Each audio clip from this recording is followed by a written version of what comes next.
Jenius Medis. Sebelum lanjut, bagi yang belum subscribe Cafe Novel, silahkan subscribe dan aktifkan lonceng notifikasi supaya tidak ketinggalan update terbaru dari kami. Jangan lupa juga tinggalkan like, komen dan share video ke medsos yang sahabat punya. Oke lanjut. Bab 2303-2305. Semua orang di sekitar mati rasa, dan Li Fenglong serta yang lainnya bahkan lebih mati rasa. Untuk sesaat, semua orang tidak bisa mengatakan rasa malunya. Baru saja, mereka masih membual tentang betapa mewahnya jamuan makan keluarga Li, dan mereka tidak bisa memakannya di luar. Hasilnya, Jericho Li sendiri yang menjadi kokinya, dan masakan yang dibuatnya lebih enak. Ini bukan tamparan di wajah. Di dapur ini, koki memberitahu Jericho Li bahwa hidangannya sudah penuh dan tidak ada tempat untuk menaruhnya. Jericho Li tidak melanjutkan memasak. Terima kasih banyak. Dengan itu, dia berbalik dan pergi. Pada saat yang sama, sesepuh dan yang lainnya sedang berbicara dan tertawa dengan beberapa sesepuh. Salah satunya sepertinya memiliki identitas berbeda. Dia mirip Li Sengwei. Dia juga seorang pria paruh baya. Namanya Li Shengjue. Dia untuk sementara diatur oleh Li Tianye untuk bertanggung jawab atas perjamuan tersebut. Dia juga memiliki status tinggi dalam keluarga. Dia adalah orang terbesar di keluarganya kecuali Li Tianye dan keluarganya. Sejauh ini, mereka tidak mengetahui bahwa Li Sengwei telah membelot. Ketika mereka berbicara, mereka masih membicarakan Li Sengwei dan Li Fengzeng. Saya tidak tahu apakah Fengzeng akan kembali dari sekolah Kongtong untuk menghadiri jamuan makan ini, kata sesepuh itu sambil tersenyum. Saya kira demikian. Li Shengjue berpikir sejenak, beberapa tetua meminta saya untuk memimpin perjamuan. Mereka pasti mengundang Fengzeng turun gunung secara langsung. Masuk akal, para tetua mengangguk. Haha, saat Tuan Wei dan Fengzeng berkumpul, jamuan makannya akan meriah, Li Shengjue menantikannya. Mendengar ini, tetua itu ragu-ragu dan melihat ke arah tertentu dari perjamuan itu. Li Shengjue memperhatikan pandangannya, mengikuti garis pandangnya, dan segera tertawa, tetua, karena kamu sangat khawatir dengan konflik antara angin dan dia, mengapa mengundang orang ke sini hari ini? Bukankah lebih tepat bertanya di lain hari? Ya sesepuh lain di sampingnya juga setuju, Fengzeng dan dia sama-sama muda, tampan, dan sombong. Sulit untuk menghindari konflik ketika mereka bertemu.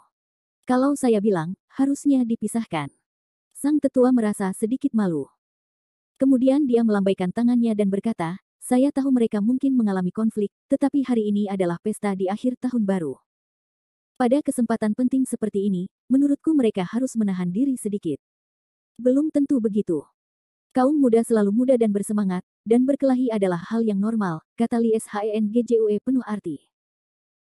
Mendengar ini, tetua itu merasa malu dan menghela nafas, dikatakan bahwa Li Qiankun membunuh banyak orang di keluarga Li, seperti Li Sunyan. Saya khawatir Tuan Wei tidak akan menyerah pada akun ini. Ini tidak hanya memusingkan dia, tapi juga beberapa sesepuh yang hadir. Li Shengjue tidak dapat menahan diri untuk tidak mengerutkan keningnya, aduh. Saya khawatir ini akan sangat sulit dengan amarah Tuan Wei. Sudah hampir waktunya. Kita bisa mengadakan jamuan makan. Dengan baik. Li Shengjue mengangguk, lalu naik ke atas panggung, melihat sekeliling penonton, dan berkata dengan suara nyaring, kalian, saya akan mengadakan perjamuan sebentar hari ini. Saya harap Anda memaafkan saya. Hari ini adalah perjamuan tahunan kita keluarga Li. Suatu kehormatan besar berada di sini untuk menghibur Anda. Menurut latihan sebelumnya, kali ini adalah untuk memuji beberapa talenta yang luar biasa atau luar biasa. Pertama-tama, Li Sengwei lah yang bertanggung jawab atas pujiannya.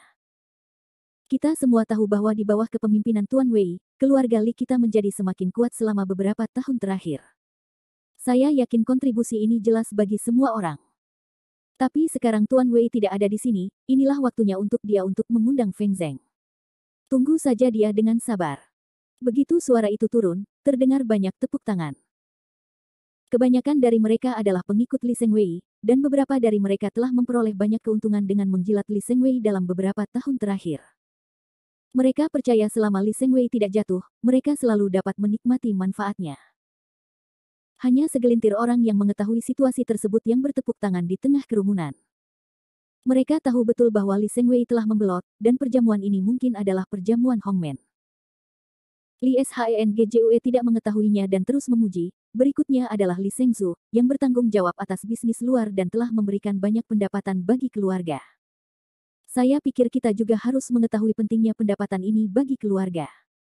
Selain itu, ada beberapa petinggi, saya tidak akan absen satu persatu, semua orang harus tahu siapa itu. Mereka telah melakukan banyak hal untuk menjaga ketertiban keluarga. Tuan Qiu melakukan banyak hal untuk keluarga, dan juga memberikan nasihat kepada generasi muda keluarga.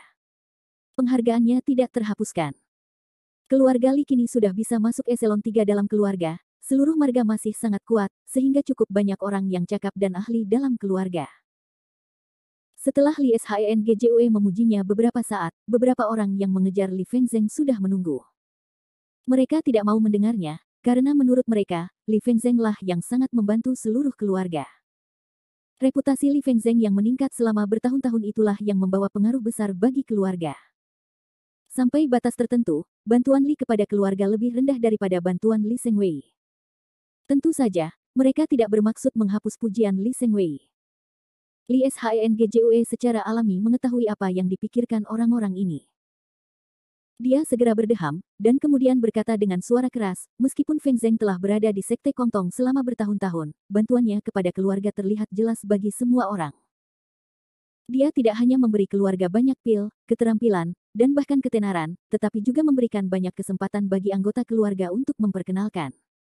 Ini tak terukur, tidak mungkin diukur. Kata-kata ini saja menunjukkan bahwa di mata keluarga Li Feng memberikan pengaruh pada keluarga. Banyak anggota klan semuanya diam-diam mengangguk dan sangat puas dengan evaluasi ini, itulah yang mereka inginkan. Feng Zheng sekarang menjadi bendera keluarga Li kami. Selama dia tidak jatuh, keluarga Li akan selalu ada. Ya. Selama angin terus kencang, suatu saat keluarga Li akan mampu mengembalikan kejayaan nenek moyang mereka. Beberapa dari mereka masih samar-samar mengingat hari-hari kejayaan nenek moyang mereka. Pada tingkat mereka secara alami berharap bahwa keluarga dapat kembali ke tingkat leluhur, dan Li Fengzheng menunjukkan kepada mereka harapan, jadi mereka secara alami mengejar Li Fengzheng. Angin bertiup. Cepat atau lambat, keluarga Li kita akan mampu bersaing dengan sekolah Kunlun. Seorang tetua menyentuh janggutnya dan tertawa dan memuji. Menurutnya, meskipun keluarga Li tidak cukup kuat sekarang, tidak akan sulit baginya untuk melakukannya. Tumbuhlah ke sekolah Kunlun tepat pada waktunya. Bahkan di luar sekolah Kunlun, masih ada harapan. Bab 2304. Tuan Feng Zheng adalah harapan kami. Tuan muda Feng Zheng, Anda adalah kebanggaan dunia. Anda harus melindungi keluarga Li kami selamanya. Di dunia sekarang ini, Li Qiankun mungkin satu-satunya yang bisa sebanding dengan angin. Kamu bercanda. Meskipun Li Qiankun sangat kuat, masih ada celah antara dia dan angin. Cepat atau lambat akan dibunuh oleh nenek moyang itu. Mungkin dalam 3 atau 5 tahun, tidak akan ada orang seperti Li Qiankun di dunia. Ya, saya setuju. Aku pikir juga begitu. Ada banyak perdebatan di tempat kejadian, dan isinya tidak lebih dari memuji Li Fengzheng. Kadang-kadang, seseorang membandingkan Li Qiankun dengan Li Fengzheng, dan mereka dibantah oleh sekelompok orang. Jelas sekali, dalam pikiran mereka, Li Fengzheng adalah dewa. Tidak ada seorang pun di dunia ini yang dapat menandinginya. Ni Wanxing yang terkenal sebelumnya tidak bisa dibandingkan dengannya, apalagi Li Qiankun. Tentu saja tidak ada yang menyangkal ketangguhan Li Qiankun. Sejak lahir, dia menghancurkan keluarga Gong, bahkan membunuh beberapa master lagi di daftar di Sasha dan daftar Tiangang, dan menyapu daftar Tiangang. Dengan senyuman di wajahnya, Li Shengjue berkata lagi, tentu saja, kali ini, selain memperkenalkan orang-orang di klan, ada orang lain yang perlu saya perkenalkan kepada Anda. Pria ini dulunya adalah cabang dari Li keluarga, dan dia juga membuat nama untuk dirinya sendiri. Matanya beralih ke meja Jericho Li dan berkata sambil tersenyum keras, pria ini adalah Jericho Li. Dia masih sangat muda. Dia baru berusia 24 tahun pada akhir tahun-tahun ini. Kakeknya, Li Changrong, pernah tinggal di sebuah tempat kecil di pedesaan Luzu untuk sementara waktu. Namun sekarang cucunya telah mencapai prestasi besar, dan Tai yang lebih tua serta yang lainnya telah memerintahkan agar keluarga mereka diizinkan kembali ke keluarga. Begitu kata-kata itu keluar, banyak orang segera menoleh dan melihat ke meja Jericho Li. Tahukah kamu siapa Gai Zhouyu yang pernah terkenal di ibu kota? Si kecil ini dan Gai Zhouyu bertarung di Menara Langit dan Bumi dan membunuh Gai Zhouyu, peringkat pertama di daftar guru surgawi. Namanya Wu Shen, kemudian, dengan nama Li Tianxi, dia bertarung dengan Gong Changji di selatan Sichuan dan membunuhnya. Kemudian, dia mengambil bagian dalam kompetisi internasional atas nama Huaxia dan memenangkan kejuaraan. Di bawah perkenalan Li Shenggjue, wajah Li Changrong memerah, dan Rong Xinlian juga sangat bahagia. Lagi pula, bagaimana mereka bisa tidak senang dengan prestasi luar biasa anak-anaknya? Mo Lingyan berkedip, menunggu Li Shenggjue melanjutkan perkenalannya, tetapi setelah beberapa saat, Li Shenggjue tidak melanjutkan ucapannya. Kenapa kamu tidak melanjutkan? Jericho Li juga merasa sangat bingung. Apa yang dikatakan Li Shenggjue barusan setidaknya setahun yang lalu. Mo Lingyan tanpa sadar memandang Jericho Li, Yifan, apa yang mereka lakukan? Apa kamu tidak tahu apa yang kamu lakukan akhir-akhir ini? Jericho Li juga sedikit bingung, diam-diam bertanya pada Li Wenyan, ayah, bagaimana menurutmu? Li Wenyan mengerutkan kening dan berpikir lama sebelum menjawab, saya mengerti. Li Sengwei lah yang memblokir berita itu. Dengan baik. Jericho Li tercengang dan segera mengerti. Lalu dia tidak bisa menahan tawa. Aku hampir lupa kalau orang ini adalah orang yang diktator dan menguasai kekuasaan keluarga. Bagaimana dia bisa menyebarkan sesuatu yang akan menggoncangkan hati keluarga? Lagi pula, ini tentang putranya. Ivan, apa yang kamu bicarakan? Kenapa bisa? Aku tidak mengerti. Mo Lingyan sangat bingung. Jericho Li diam-diam mengucapkan beberapa patah kata di telinganya. Mo Lingyan tiba-tiba menyadari, jika seperti ini, maka mereka benar-benar bodoh. Tidak, mereka sama sekali tidak bodoh. Jericho Li tidak setuju dengannya. Faktanya, Li Sengwei sangat pintar.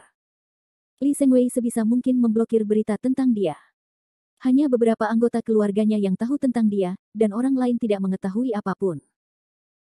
Dengan cara ini, dia dapat mencapai tujuan mengendalikan pikiran orang, dan kemudian membiarkan orang tidak punya otak untuk percaya tahayul pada Li Fengzheng dan dirinya sendiri, untuk mempertahankan otoritasnya. Begitu ada orang yang bisa menantang otoritasnya, mereka akan terpinggirkan. Mo Lingyan menggelengkan kepalanya dan menghela nafas, bagaimana kamu melakukannya seperti media, memblokir beberapa berita, dan kemudian menyebarkan berita tentang keterbelakangan mental ke publik. Tapi itu bagus untuk mengendalikan beberapa orang, bukan? Jericho Li tampak tersenyum. Saya harus mengatakan bahwa Li Sengwei tahu terlalu banyak tentang politik. Inilah kekuatannya, tapi juga menjadi kelemahannya. Tetapi jika orang-orang ini tidak tahu apa-apa, mereka akan merasa lebih baik nanti, desah Mo Lingyan. Apapun yang mereka lakukan, itu hanya urusan mereka sendiri. Jericho Li tidak peduli apa yang dipikirkan orang-orang bodoh ini. Orang itu sangat takut kamu menantang posisi Li Fengzheng. Anda tidak bisa mengharapkan semua orang punya otak, kata Jericho Li. Dia meremehkan Li Sengwei. Dalam benak Li Sengwei, faktor apapun yang menantang otoritasnya dan status Li Fengzheng tidak boleh ada. Karena itulah ia meminggirkan beberapa orang di keluarganya yang menentangnya, agar bisa tegas menguasai kekuasaan di tangannya sendiri. Namun Li Sengwei salah hitung, yaitu setelah Li Tianyai kembali dari luar negeri, ia langsung melewatinya, pergi mencari leluhurnya Li Zongde, melaporkan urusan Jericho Li kepada leluhurnya, lalu segera mengambil kembali hak Li Sengwei. Li Zongde keluar. Jika tidak, keluarga Li saat ini seharusnya tetap menjadi pidato Li Sengwei. Tidak semua orang pasti tahu bahwa lelaki kecil ini tidak hanya ahli dalam seni bela diri, tetapi juga ahli dalam bidang medis. Dia mewarisi pelatihan seni bela diri nenek moyangnya. Sejujurnya, banyak dari Anda yang meremehkan penggunaan obat-obatan Taoisme, tetapi lelaki kecil ini telah membuktikan bahwa itu berhasil. Dia pernah mewakili Huaxia dan mengalahkan semua dokter flu oleh satu orang. Dia juga menjabat sebagai Presiden Asosiasi Pengobatan Tradisional Tiongkok Sichuan Selatan, dan dikatakan bahwa dia telah bersertifikat oleh Tianyi sebelum Li Shenggjue berkata dengan kagum, yang terpenting adalah dia memuja seorang dokter suci sebagai seorang guru. Rao sangat baik. Sungguh luar biasa dia bisa mencapai tingkat pengobatan alami dengan begitu cepat. Dia masih sangat muda, kurang dari 25 tahun, 10 tahun lebih muda dari Feng Zheng. Sekarang mereka kembali ke keluarga Li, jika mereka bisa mendapatkan dukungan dari Feng Zheng, kami keluarga Li akan memiliki kebanggaan tiada taraf di masa depan. Bab 2305. Begitu kata-kata itu selesai, banyak tetua senior di tempat itu mengangguk dan kagum. Jarang ada prestasi seperti itu di usia ini. Bagus sekali. Pantas saja kamu bisa membiarkan Penatua Tai menjagamu. Mereka harus mengakui bahwa bahkan pada usia ini, mereka tidak bisa seperti Jericho Li. Kini, beberapa orang di tempat kejadian yang sangat menyayangi Li Fengzheng mulai merasa sedikit kesal saat mendengar hal tersebut. Meski penampilan Jericho Li sangat garang, mereka tidak ingin ada yang mengancam status Li Fengzheng. Tidak seorang pun. Tidak mudah bagi anak laki-laki itu untuk menceritakan rumor tersebut. Saya pikir itu orang lain. Orang-orang di sekitar meja semuanya memiliki ekspresi aneh. Mereka dulu mengejek Jericho Li, tapi sekarang suasana hati mereka sedikit rumit. Pada saat ini, kedua tetua datang dan memandang Jericho Li sambil tersenyum. Namamu Jericho Li. Itu namanya kan? Baru saja, tuan kedua berkata, kamu pernah membuat mata air di luar sebelumnya. Benarkah? Dikatakan bahwa Lingkuan Sui dan Lingkuan Lu sangat berguna dalam seni bela diri. Jericho Li tidak tersenyum, apakah ada hal seperti itu, tidak tahu nasihat apa. Serius, dia tidak mengerti mengapa Li Sengwei memblokir berita tersebut. Memang benar bahwa memblokir berita dapat mengontrol keluarga dengan lebih baik, tetapi pernahkah Li Sengwei berpikir bahwa begitu orang-orang ini mengetahui kebenarannya, mereka akan merasa muak padanya. Manusia dilahirkan untuk membenci kecurangan. Secara khusus, penipuan ini bukanlah kebohongan putih. Kedua tetua langsung bertanya. Ya, lalu kenapa? Wajah Jericho Li tanpa ekspresi. Bagus, bagus. Berapa banyak pil yang bisa Anda saring sekarang? Meskipun kekuatanmu lebih buruk dari angin, kemampuan membuat alkimia sangat penting bagi keluarga. Jika Anda di sini, keluarga akan mendapat banyak manfaat. Tetua kedua sangat bersemangat. Saya mendengar bahwa Anda dan Li Qiankun saling kenal dan memiliki banyak persahabatan, bukan? Jericho Li hampir tidak tertawa. Dia menghela nafas dalam hatinya. Betapa bodohnya orang-orang ini adalah. Dapat atau tidaknya manfaat bagi keluarga tergantung pada sikap Anda. Jika Anda ingin saya menunjukkan sesuatu kepada Anda dapat melihat kinerja Anda. Dia tidak cukup bodoh untuk memberikan pil dan alat ajaib kepada mereka yang tidak layak untuk dibudidayakan, kan? Dia belum gila. Untuk jawaban ini, wajah kedua tetua itu bersemangat. Kaku, jelas sedikit tidak senang. Beberapa tetua yang tidak terlalu senang dengan Jericho Li bahkan lebih sinis. Sungguh menakjubkan bahwa Anda memiliki sarana kecil sendiri. Angin bertiup melalui sekte Kongtong. Ia dapat memberikan ramuan dalam jumlah besar kapan saja. Senyum. Ayah, buka matamu terhadap mereka. Li Wenyan sedikit terdiam dan memelototinya, tidak. Bukankah kamu menindas orang? Jangan menindas orang, aku perlu buka mulut. Jericho Li tersenyum dan menatap Li Yan, ayah, aku ingat aku memberimu palu Lingbao Haotian sebelumnya, kan? Hanya untuk dimainkan oleh Xiaoyan. Memberikan. Kemudian, dengan lambaian tangannya, sebuah palu besar muncul di tangannya. Ayo, mainkan untukmu. Begitu palu dilempar, pemandangan menjadi sunyi. Itu Lingbao. Ya Tuhan, itu masih Lingbao perantara. Semua orang kaget, karena Lingbao juga merupakan harta langka bagi keluarga besar seperti keluarga Li. Li Yan meraih palu itu dan melambaikannya, menakuti orang-orang di sekitarnya, tetapi dia memutar matanya, itu tidak mudah digunakan, itu bukan milikku. Palu Haotian adalah sejenis harta roh logam, yang cocok bagi mereka yang mempraktikkan atribut emas dan melakukan gerakan besar membuka dan menutup. Li Yan awalnya adalah sejenis monster anjing, dan atributnya cenderung ke atribut bumi, dan atribut tersebut bertentangan satu sama lain. Oh, aku akan memberimu hal baru di masa depan pada pertemuan ahli senjata, kata Jericho Li ringan sambil melemparkan palu Haotian ke Li Wenyan. Melihat penampilannya yang kasual, orang-orang di sekitarnya mengejang. Itu adalah senjata ajaib, tapi itu seperti senjata ajaib biasa. Jericho Li kemudian memandangi dua tetua yang tertegun dan yang lainnya, mengapa kamu masih berdiri di sini? Bukankah kamu hanya menyombongkan diri bahwa kamu tidak peduli dengan barang-barangku? Awalnya, aku menyiapkan lusinan Lingbao. Sepertinya aku bisa, tidak mengirim mereka keluar. Dia mengakui bahwa dia melakukannya dengan sengaja, tetapi orang-orang ini sengaja melompat keluar untuk membuatnya jijik. Dia hanya memperlakukannya dengan caranya sendiri. Lusinan Lingbao. Penonton terkesiap, namun tampaknya tidak mempercayainya. Li Wenyan melihat bahwa mereka tidak mempercayainya. Dia mengalihkan pandangannya dan mengeluarkan setumpuk jimat ajaib. Ayolah, ayah, seorang Ling Yan. Ini adalah jimat ajaib yang telah aku persiapkan sebelumnya. Kamu dapat mengambilnya untuk pertahanan diri. Li Wenyan berkata sambil tersenyum, tidak, itu adalah jimat roh. Jimat itu bisa dilepaskan dengan satu pikiran. Ini sebanding dengan senjata roh tingkat tinggi. Itu sebanding dengan senjata roh tingkat lanjut. Kerumunan itu tersentak lagi, dan mata mereka merah. Angsa liar Moling berkata dengan ringan, "Ayah, benda ini tidak kubutuhkan, Yivan tidak mengirimiku senjata roh, cukup untuk sementara waktu." Tidak cukup baginya, hihi. Benar, Li Wenyan melemparkan jimat itu ke dalam ring dan memandang kerumunan sambil tersenyum. Saat ini, orang-orang sudah iri. Dari mana asal-usul keluarga mereka? Jimat roh, senjata roh, roh harta karun, mengapa mereka memiliki begitu banyak hal yang tidak dapat mereka minta? Ya Tuhan, apakah salah satu dari mereka adalah ahli pemurnian senjata dan yang lainnya adalah ahli pesona? Semua orang saling memandang, berharap untuk bergegas dan mengambil jimat di tangan Rong Xinlian dan Li Changrong. Jimat roh, itu jimat roh. Jimat roh memiliki nilai terendah, yang setara dengan senjata roh tingkat tinggi. Jimat ini sangat kuat dan dapat memberikan kekuatan penuh yang sebanding dengan Master Jiwa Gaojing. Katakan padaku, apakah Li Qiankun memberimu benda-benda ini? Tetua kedua tiba-tiba memikirkan sebuah kemungkinan. Begitu kata-kata itu keluar, 6 orang di satu meja saling memandang dan langsung tertawa. Mo Lingyan hanya menepuk meja sambil tersenyum, dan air mata turun dengan cepat. Ivan, mereka benar-benar bodoh. Rong Xinlian juga mendengus, beritanya terlalu ketinggalan zaman. Li Wenyan menggelengkan kepalanya dan berkata, jika beritanya sedikit lebih luas, dia tidak akan mengatakan kata-kata bodoh seperti itu. Nak, abaikan saja mereka dan makan.